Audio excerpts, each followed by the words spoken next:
Hello friend, आपका अपने channel e learning with Hina ma'am channel पर स्वागत है। आज से एक हम सब्जेक्ट को लेने जा रहे हैं, उसका नाम है ज्योग्राफी। यानी आज से हम ज्योग्राफी की श्रृंखला शुरू कर रहे हैं, यानी भूगोल की। और भूगोल के प्रत्येक पार्ट को हम भूगोल के जो भी भूगोल का मैटर है उसको हम क्या करेंगे, सब्जेक्ट के टॉपिक वाइज पार्टों में डिवाइड करते रहेंगे।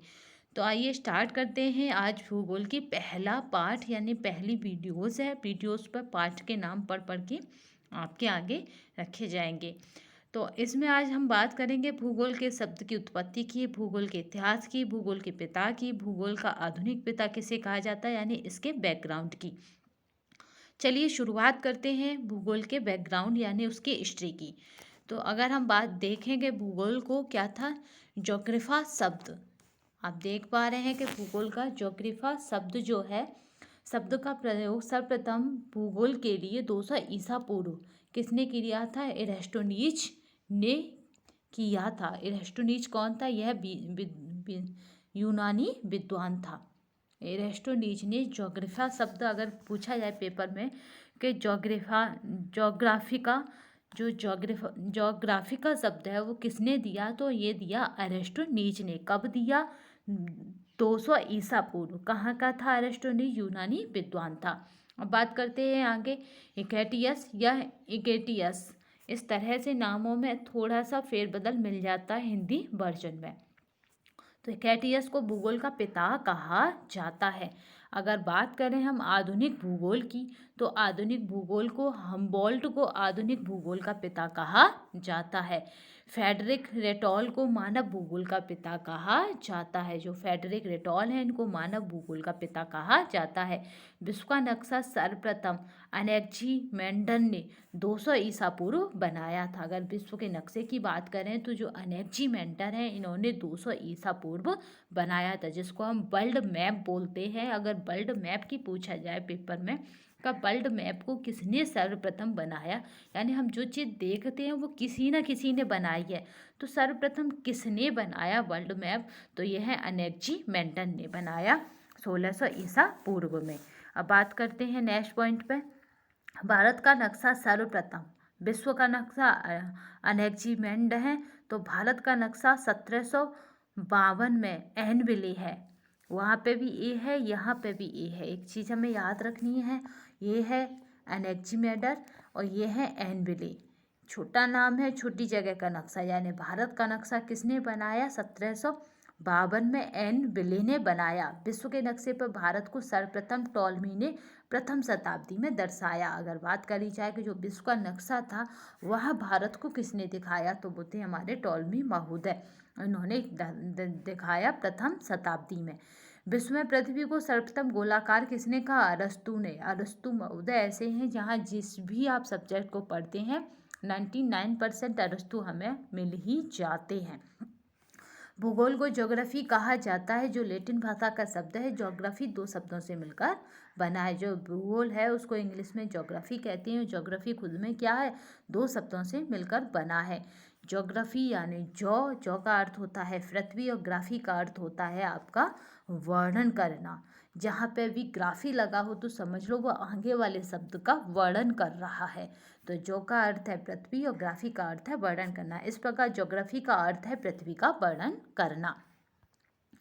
भूगोल को विषय के रूप में 19वीं शताब्दी में स्थापित किया गया था। अगर भूगोल को देखा जाए एक विषय के रूप में हमने कब देखा, तो वो था 19वीं शताब्दी में। जबकि 20वीं शताब्दी में भूगोल मनुष्य और पर्यावरण के संबंध के आधार पर 2 विचारधाराओं में बांट दिया गया। यानी 20वीं शताब्दी में भूगोल को खुद 2 भागों में बांट दिया गया विचारधाराओं में। किस हिसाब से? मनुष्य और पर्यावरण के हिसाब से। जो आपका संभावनावाद है ये हमेशा पॉजिटिव वे को दर्शाता है। हम कहते भी तो हैं उस कार्य की संभावना है होने की, तो ये पॉजिटिव वे को दर्शाता है। जबकि नियतिवाद हमेशा क्या करता है? यह फेरबदल या बदलाव को दर्शाता नहीं है। यानी नियति ने जो करा वही है, उसमें कोई फेरबदल नहीं हो सकती। आप इस तरह ने याद कर सकते हैं इनके वर्डों से ही। तो आप देखेंगे संभावनावाद की जो विचारधारा है वो डगलस ने दी थी। यह बताते हैं कि मनुष्य पर्यावरण में परिवर्तन करने में समर्थ है। यानी जो कुछ है उसमें मनुष्य परिवर्तन कर सकता है, ये मानते हैं आपके डगलस डी ब्लास।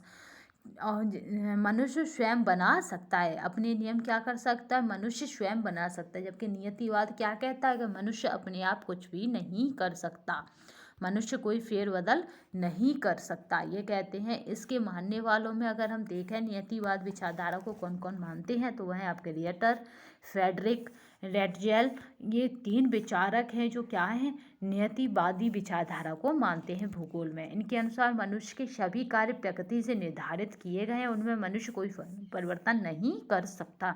बोलते हैं कि जो कुछ है वो प्रकृति ने करा है, आप कोई फेरबदल नहीं कर सकते।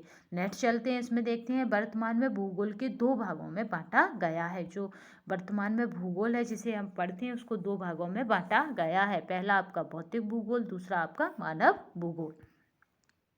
भौतिक भूगोल की बात करें तो इसमें हम देखेंगे कि उपभागों में बांटा गया है, यानी इसके सब पार्ट देख लेते हैं। उपभागों का मतलब होता है सब पार्ट। तो सब पार्टों को देख लेते हैं। जलवायु मंडल, स्थलाकृति, समुद्र भूगोल, पारिस्थितिकीय भूगोल, इस तरह इसके उपभाग हैं। जबकि मानव भूगोल को हम देखें तो इसमें जनसंख्या भूगोल, सांस्कृतिक भूगोल, आर्थिक भूगोल और आवासीय भूगोल शामिल है। जब तो आपके भूगोल के ही अंतर्गत आपकी जनगणना के क्वेश्चन आपके पेपरों में आते हैं।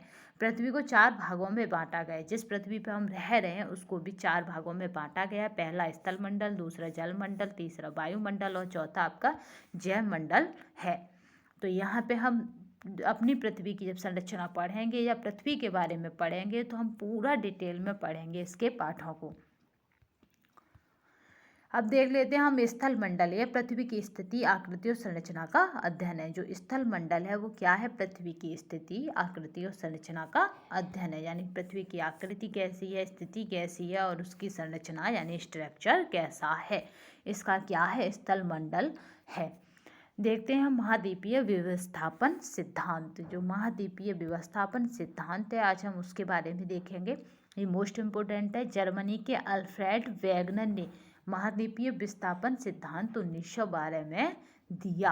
किसने दिया है, ये अल्फ्रेड वेगनर ने। कब दिया, 1912 में दिया। वेगनर के अनुसार पृथ्वी के 7 महाद्वीप कार्बोनिफेरस युग में आपस में जुड़े हुए थे। यानी वेगनर मानते हैं कि जो पृथ्वी पर 7 महाद्वीप हैं वो एक काल यानी कार्बोनिफेरस युग में आपस में जुड़े हुए थे। अगर हम हाई लेवल की यानी आयोग की परीक्षा देते हैं तब इस तरह के हमारे सामने क्वेश्चन बनकर आते हैं। अगर पेपर की लेवल को टफ करना हो तब कि कार्बोनिफेरस युग में कौन सा ऐसा विचारक है या आपका भूगोलवेता है जिसने माना है कि पृथ्वी के 7 महाद्वीप आपस में जुड़े हुए थे, तो आपके हो जाएगा वेगनर। या फिर ऐसे आ सकता है कि पृथ्वी के 7 महाद्वीप किस युग में आपस में जुड़े हुए थे, तो वो था आपका कार्बोनिफेरस युग में। जो आपके वेगनर हैं, वेगनर ने इस भौगोलिक संरचना को क्या नाम दिया, फेजिया नाम दिया है। जो ये भौगोलिक संरचना है कार्बोनिफेरस युग वाली, इसको क्या नाम दिया है, फेजिया नाम दिया है। वेगनर ने महाद्वीपों के आपस में जुड़ने को, जो आपस में ये जुड़े हुए हैं, इसको जिग्सोफिट कहा है, यानी साम्य अवस्था कहा है। याद रखना, आपस में जुड़ने को ही जिग्सोफिट कहा है। आ सकता है कि जिग्सोफिट है तो आपका है महाद्वीपों के आपस में जुड़ने, आपस में जुड़ाव। वर्तमान के चारों महासागर इस फेजिया के चारों ओर स्थित हैं। जो वर्तमान की 4 महासागर हैं इस फेजिया के चारों ओर स्थित हैं। इस महासागर का नाम सागर पेंथालासा महासागर वेगनर ने रखा। जो ये महासागर है इसका नाम उन्होंने पेंथालासा, इसे याद रखना, महासागर रखा। किसने रखा, वेगनर ने। अब बात करते हैं हम कार्बोनिफेरस युग की। कार्बोनिफेरस युग में हम पढ़ेंगे पेंथालासा महासागर। ये है हमारा फेजिया, जिन्होंने इसको अंदर है, इसमें इस घटना को क्या रखा, फेजिया। जबकि ये क्या है हमारा, पेंथालासा महासागर। ये सब जल भर रहा है इसमें। अब देखते हैं वेगनर ने उत्प्लावन बल, ज्वारीय बल और आपका गुरुत्वाकर्षण बल के कारण फेजिया में 2 बदलाव बताए। यानी 3 बलों के कारण क्या हुआ, आपका फेजिया जो था अंदर वाला पार्ट, उसमें 2 बदलाव हुए। उत्प्लावन बल कह लो, ज्वारीय बल कह लो, गुरुत्वाकर्षण बल कह दो। इसके कारण फेजिया में क्या हुआ, 2 बदलाव बताए। पहला, फेजिया 2 भागों में टूट गया। पहला जो फेजिया था अंदर का वाला पार्ट, या क्या हुआ, दो भागों में टूट गया पेंथालासा में। पहला है आपका अंगारा लैंड जिसको लोरेसिया कहा जाता है, और दूसरा आपका गोंडवाना लैंड। इसको हम ध्यान से पढ़ेंगे क्योंकि इन्हीं दो लैंडों से क्वेश्चन बहुत बनते हैं, अंगारा लैंड और दूसरा आपका गोंडवाना लैंड जिसको लोरेसिया कहा गया है अंडवाना अंगारा लैंड को। अंगारा लैंड और गोंडवाना लैंड के बीच एक छिछले सागर का निर्माण हुआ। इस सागर का नाम बैगनन ने तेथिस सागर रखा, यानी इसमें क्या हुआ कि एक सागर का और निर्माण हो गया आपका छिछले सागर का, जिसका नाम क्या रखा, बैगनन ने तेथिस सागर रखा। यानी अब ये अंगारा लैंड और गोंडवाना लैंड तेथिस सागर में घूमते नजर आएंगे। आपके देखते हैं त्रियासिक युग। अब दूसरा युग आ गया आपका है त्रियासिक युग। इसमें क्या हुआ था, दूसरा पढ़ते हैं, फेजिया के दो भाग त्रियासिक युग में हुए, यानी जो फेजिया था उसके दो भाग हो गए। तो तब तक कौन सा युग आ गया, त्रियासिक युग। ऐसे समझिए जैसे आपने कोई चीज़ 2019 में पढ़ी, पढ़ते पढ़ते जब आप उसके सोल्यूशन पर पहुँचे तो 2020 आ गया। तो जब आप उसके सोल्यूशन की बात करेंगे यानी सोल्यूशन को रखेंगे तो बताएंगे कि 2020 में उसके ये सुझाव या सोल्यूशन सामने नजर आए। ऐसे ही हमारे वैगनर के साथ हुआ कि उन्होंने जब उसकी शुरुआत की तब आपको पता है कि कौन सा युग था, तब हम पढ़ रहे थे कार्बोनीफेरस युग। पहला हम एक युग पढ़ चुके हैं, इसमें वो है कार्बोनीफेरस युग। फिर हमने उसके बाद दूसरा युग देखा, वो है आपका दूसरा आपका युग है आपका त्रियासिक युग। दूसरा आपका युग कौन सा है, वो है त्रियासिक युग। इसको हम देखेंगे तो ये क्या है, फेजिया के दो भाग त्रियासिक युग में हुए। तो यहाँ पे आपका सब जल भरा हुआ है, तो ये क्या है, तेथिस सागर। क्योंकि आपको पता है कि वैगनर ने क्या करा था, जो वो छिछले सागर को क्या नाम दिया था, तेथिस सागर, जिसमें क्या हुआ था कि आपके दो भाग हुए थे फेजिया के, अंगारा लैंड और गोंडवाना लैंड। क्रेटियस युग में आपका जो आ गया, क्रेटियस युग में अंगारा लैंड से उत्तरी अमेरिका, इस जो युग था इसमें क्या हुआ था कि अंगारा लैंड से क्या हुआ था, उत्तरी अमेरिका बना। यानी अंगारा लैंड वो वाला ऊपर वाला भाग, इससे क्या हुआ तो उत्तरी अमेरिका बना। क्योंकि यहाँ पे क्या है पूरब, यहाँ क्या है पश्चिम, और ऊपर क्या है उत्तर, और नीचे क्या है दक्षिण। तो उत्तरी अमेरिका कहाँ है, ऊपर, यानी उत्तरी अमेरिका बना, ग्रीनलैंड बना, यूरोप बना। याद रखना, यूरोप, उत्तरी अमेरिका, ग्रीनलैंड किसके भाग हैं, अंगारा लैंड के। और हमारा एशिया भी यहीं से बना, यानी एशिया भी किससे बना है, अंगारा लैंड से। इससे ही ये क्या हुए हैं, चारों पार्ट बने हैं आपके, यानी उत्तरी अमेरिका, ग्रीनलैंड, यूरोप और आपका एशिया, ये चारों के चारों पार्ट अंगारा लैंड की भूमि से ही बने हैं।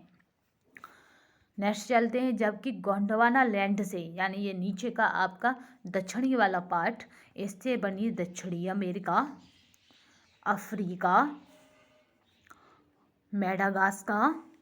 मेडागास्कर जो घास के मैदान है, मेडागास्कर, और आपका प्रायद्वीपीय भारत यानी दक्षिण भारत का भी निर्माण आपका गोंडवाना लैंड से हुआ है। इसमें ऑस्ट्रेलिया, उसमें 4 बने हैं जबकि इसमें काफ़ी बन चुके हैं। ऑस्ट्रेलिया, अंटार्कटिका का निर्माण हुआ है। अंटार्कटिका, याद रखना का वाला है अंटार्कटिका, क्योंकि इसमें मोस्टली कंफ्यूजन हो जाता है। अंटार्कटिका है जो किससे बना है, आपका गोंडवाना लैंड से। जबकि दक्षिण भारत, दक्षिण अमेरिका तो समझ में आता है कि दक्षिण में क्या है, गोंडवाना लैंड, तो ये दक्षिण से ही बना है। जबकि ऑस्ट्रेलिया, अफ्रीका और मेडागास्कर का निर्माण किससे हुआ है, गोंडवाना लैंड से। अब देखते हैं वैगनर के अनुसार प्रायद्वीपीय भारत के उत्तर की ओर खिसकने से हिंद महासागर का निर्माण हुआ। जो प्रायद्वीपीय भारत था उसके उत्तर की ओर खिसकने से क्या हुआ, हिंद महासागर का निर्माण हुआ। जबकि उत्तरी अमेरिका व दक्षिणी अमेरिका महाद्वीपों के पश्चिम की ओर खिसकने से अटलांटिक महासागर का निर्माण हुआ। यानी उत्तरी अमेरिका और दक्षिणी अमेरिका के क्या हुआ, महाद्वीपों के पश्चिम की ओर खिसकने से, पश्चिम यानी इधर की साइड खिसकने से क्या हुआ, खिसकने से अटलांटिक महासागर का निर्माण हुआ। अटलांटिक महासागर कैसे बन गया, जब उत्तरी अमेरिका और दक्षिणी अमेरिका महाद्वीप क्या हुए, पश्चिम की ओर खिसकने से क्या हुआ, अटलांटिक महासागर का निर्माण हो गया। जबकि इसका क्या हुआ, हिंद महासागर कैसे बना, भारत के उत्तर की ओर और जो प्रायद्वीपीय भारत था उसके उत्तर की ओर खिसकने से, यानी प्रायद्वीपीय भारत क्या हुआ, ऊपर की ओर खिसक गया, तो उसके बाद क्या बन गया, हिंद महासागर बन गया। जबकि अटलांटिक सागर कब बना, जब दक्षिणी अमेरिका और उत्तरी अमेरिका दोनों क्या हुए, पश्चिम की ओर खिसक गए, तो क्या हुआ, अटलांटिक महासागर बन गया। ये मानते हैं आपके वैगनर। अमेरिकी प्लेट के पश्चिम में खिसकने के कारण एंडीज तथा राजकीय पर्वत का निर्माण हुआ। यानी अमेरिकी जो प्लेट थी उसके पश्चिम में खिसकने के कारण क्या हुआ, एंडीज पर्वत बना, याद रखना, तथा राजकीय पर्वत का निर्माण हुआ। जबकि भारतीय प्लेट यानी इंडोनेशिया प्लेट के यूरेनेशिया प्लेट से, जो भारतीय प्लेट है यानी इंडोनेशिया प्लेट के यूरेशिया प्लेट से टकराने के कारण हिमालय की उत्पत्ति हुई। ये मोस्ट इम्पोर्टेंट है आपके सीटेट के लिए कि भारतीय प्लेट यानी इंडोनेशिया प्लेट के यूरेशिया प्लेट से टकराने के कारण क्या हुआ, हिमालय की उत्पत्ति हुई। हिमालय की उत्पत्ति के बारे में हर बार क्वेश्चन बनता कि कैसे हुई, तो वो है आपकी इंडोनेशिया प्लेट के यूरेशिया प्लेट से टकराने के कारण हिमालय की उत्पत्ति हुई। तो आई होप आज की वीडियो में बस इतना ही। उम्मीद करते हैं कि आपको ये वीडियो पसंद आई होगी तथा भूगोल के इतिहास की आपको थोड़ा सा जानकारी समझ में भी आई होगी। तो आप प्लीज़ चैनल को लाइक, सब्सक्राइब और शेयर करना नहीं भूलिएगा। अगर किसी को PDF चाहिए इसका तो आपको हमारे टेलीग्राम चैनल पे दीना मैम चैनल पर मिल जाएगा। तो आज की वीडियो के लिए बस इतना ही। धन्यवाद।